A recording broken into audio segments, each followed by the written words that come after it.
story based on a woman solved a complex math problem and humbled the Ivy League's best minds. In the sleepy town of Fairhaven, life moved at a slower pace.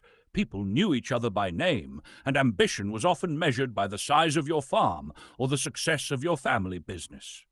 No one expected greatness to emerge from a place like this, especially not from someone like Sarah Mays. Sarah was known for her kind smile and quiet ways. She worked as a seamstress, stitching dresses and repairing clothes for generations of townsfolk.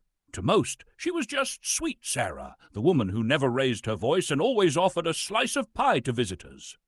Few knew that at night, after finishing her sewing, Sarah would fill notebooks with equations, formulas, and puzzles. Mathematics was her secret love, a world where things made sense, where beauty could be found in the precise balance of numbers. One fall, Fairhaven's small college hosted a visiting panel of Ivy League professors, the best and brightest minds from the country's most elite universities. They had come to engage the local community with an academic challenge, a notoriously difficult math problem that had stumped even some doctoral students. Solving it wasn't just about intelligence. It required insight, creativity, and deep understanding. The professors presented the problem during a public lecture, confident no one outside their circle could even approach it. "It's meant to be a bit of fun," one of them chuckled. "But don't worry, even among the Ivy Leagues, only a handful have ever cracked it." The audience laughed nervously. No one moved. Solving it seemed impossible, except for Sarah. With trembling hands, she stood up from her seat at the back of the lecture hall. Every head turned. The professors exchanged amused glances. "Ma'am," one of them said kindly, "this is a very advanced." "I'd like to try," Sarah interrupted softly. The room grew tense. One of the professors, a bit smug, handed her a piece of chalk and gestured toward the blackboard. She approached slowly, aware of the hundreds of eyes on her, aware of their doubt. And then, with careful, fluid strokes, Sarah began to work. She didn't hesitate. Her mind moved swiftly, outlining the steps, drawing elegant diagrams, finding hidden symmetries the professors hadn't even mentioned. Line by line, she peeled back the problem's complexity like layers of an onion. Gasps echoed across the room as the professors leaned forward, their expressions shifting from amusement to disbelief.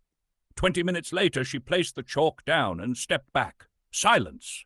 Then the lead professor, an award-winning mathematician from Princeton, rose from his seat. He stared at the blackboard for a long moment before speaking. This is correct," he said, his voice almost a whisper. "And not just correct, it's brilliant." The room burst into applause, not the polite kind, but a standing ovation that shook the walls.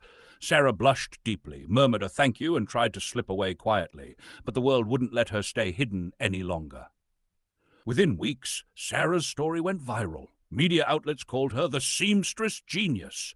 Offers flooded in from top universities, scholarships, research opportunities, even teaching positions. Yet Sarah remained humble, choosing to accept only what allowed her to continue living simply in Fairhaven while mentoring young students who had never dreamed of touching the world of mathematics. She proved something greater than any equation that night. That true genius doesn't need a title, a degree, or a prestigious background. It only needs a heart willing to see beauty where others see impossibility. And so, the simple woman who loved numbers quietly changed the world, one solved problem and one inspired mind at a time. Would you like a short alternate version too? Something